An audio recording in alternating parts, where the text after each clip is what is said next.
Hi, this is Bentley's mom. Okay, we're going to be doing the homework for Chapter 12, Lesson 2, the histograms. We're going to do the guided 1 and 2, independent 5, and hot 10. Okay, so they give you a frequency table, and these are the number of books read on vacation by students in Mrs. Angelo's class. So the number of people that read from 0 to 2 books, and this is given to you in the problem.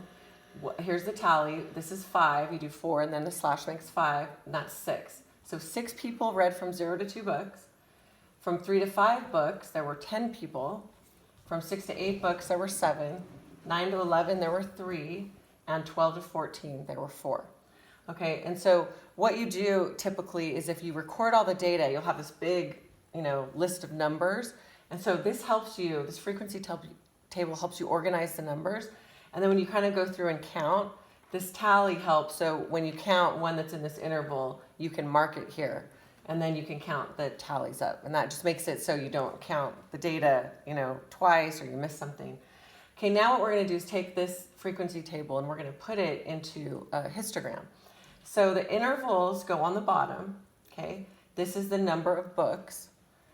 It's down here. And then this is what we're measuring, is how many people read this number of books, okay? So that's called the frequency. So the frequency is always going to be, this is called the y-axis, this is the x-axis. The frequency is always going to be here because that's what you're measuring, is how many people read this amount of books. All right, so on the first one, we have from 0 to 2 books, we have 6, so we're going to go up to 6. You can either make a line or a dot or something, and then kind of make the bar graph there. Okay, and specifically it's a histogram, it's a bar graph using numbers. So a regular, if you're asking what's a bar graph that's not a histogram, would be like, instead of this being numerical data, it would be like, what are the people's colors? This would be like purple, green, and do you see how those aren't numerical data? It's just, or what's your favorite dessert, ice cream or cake. So if this was ice cream, cake, cupcakes, or something like that, that would just be called a bar graph. Histogram is specifically a bar graph where this is also numerical. That's the difference. So it's a specific type of bar graph. So, okay, we have 0 to 2, there's 6, 10 here. So I go up to 10. Okay, and there's my bar graph. Then 6 to 8 had 7 people. Okay, and then you draw your bar. And you can color those in too if you want. 9 to 11, there were 3. So we go up to 3. And then 12 to 14, there were 4. Okay, and that's how you do the bar graph. Now, that was number 1. Then number 2 asks you, why would you create a frequency table before creating a histogram? So it's saying, why would you do this rather than just going ahead and drawing your graph? Well, when there's a whole bunch of numbers, you could say it helps organize the data. It also can help you make the best intervals. So for example, if I was taking this data like this and I decided to break it and go 0 to 2, 3 to 5, each of these has 3 in it because you have 0, 1, and 2. There's 3 books choices. Here, 3, 4, and 5, there's 3, 6, 7, and 8, there's 3. So I chose the interval to be 3. But if I was doing this tally table and all of a sudden, or I put too many, like I did 0 to 8 in one section and I realized, there were like 20 in one tally mark, and then I decided to change my interval before you actually build the graph. This is a good way to kind of just make sure you don't make any mistakes, you don't leave your data out, and that it can help you make the best interval. So if your interval wasn't good, you can change it a lot easier than on your graph. Okay, that was the guided practice 1 and 2. Okay, now we're going to skip to the independent, number 5. Okay, and the independent number 5 says, draw a histogram to represent the set of data. So it gives you, it says the number of states. So instead of books, we're doing states. And so the number of states here. And this one is 0 to 4. Okay, and it does the tally. The frequency is 9. This is given to you. This is 5 to 9. and there were 3. This one's 10 to 14, and there are 5. This one's 15 to 19, and there are 3. And 20 to 24 looks like 6. And then 25 to 29 looks like just 1. So here's the frequency table. This was given to you. They put the tally in there. I'm just going to skip that for time. That's given to you. What you have to do is be able to draw a histogram. So what we're going to do is we're going to draw. Okay, this is going to be the frequency over here. Okay, and then on the x-axis right here, we're going to do the number of states. Okay, so number of states. Okay, now in this case, they gave you the interval.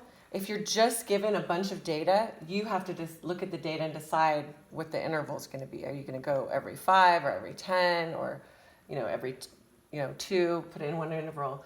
If this goes from about 0 to 30, so going by 5s is good. You just kind of have to break it up. You could go by 4s or 6s. It's nice to kind of go by 2s or go by 5s or 10s or something kind of that makes sense. Okay, so here we go. So we're going to do the first one is 0 to 4. The next one is 5 to 9. The next interval is 10 to 14, 15 to 19, 20 to 24. Bentley, can you see this on the? Yes. And 25 to 29. Okay. So again, you put your data here, the states on the bottom, and the frequency is going to be up here. So it looks like it goes, the frequency goes to 9. So I'm just going to go by 1s, and I'm going to go 1, 2, 3, 4, 5, 6, 7, 8, 9, 10.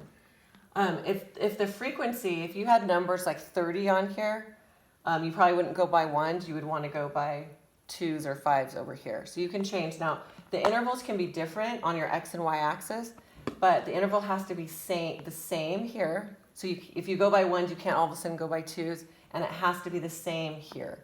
So this interval needs to stay consistent also on each axis. Okay, so the first one, 0 to 4 states, there's 9. I go up to 9, you can draw like a line or a dot or something to help you, and then you just draw your bar graph. Okay, the next one, 5 to 9, has 3, so I go to 3, do that. The next one has 5, so I do that. The next one has 3, so I go to 3, do the bar graph. And the next one has 6, it's going to be a little more, it's up here. I draw that, and then the next one has 1, it's just tiny down there. Okay, and that is how you draw the histogram. Yeah, that's number 5. So let's do the last one. We're going to do the hot problem, number 10. Okay, and what that says, the hot problem says, identify the interval that is not equal to the other 3. Explain your reasoning. So this is a really good one because a lot of people accidentally change their interval, and you can't do that. You have to stay consistent. So for example, this says, this is the problem, the interval here is 15 to 19, then 30 to 34, then 40 to 45, and then 45 to 49. Okay, so let's count and see which numbers are in this interval. Okay, so Bentley, you have the number 15, 16, 17, 18, and 19. So how big is that? 5. There's 5 here. So this one has 5. Okay, what about this one? You have to include 30. So 30, 31, 32, 33, 34. That interval is 5. How many are here? 40, 41, 42, 43, 44. 46. How many is that? 6. So this actually looks like, because you don't subtract the 2, you have to make sure you actually include, because 40 is included in this. So there's actually 6 there. Do you guys get that? Because it's 41 through 45, but there's also 40. So this one, you have 45, 46, 47, 48, 49. There's also 5. So which one is not okay in this? 6. Yeah, you can't have this one. This one's different. So you circle this one and you say this is different because the 40 through 45 interval contains 6 instead of 5. Something like that. Okay? And that's it. Have a great day. Bye.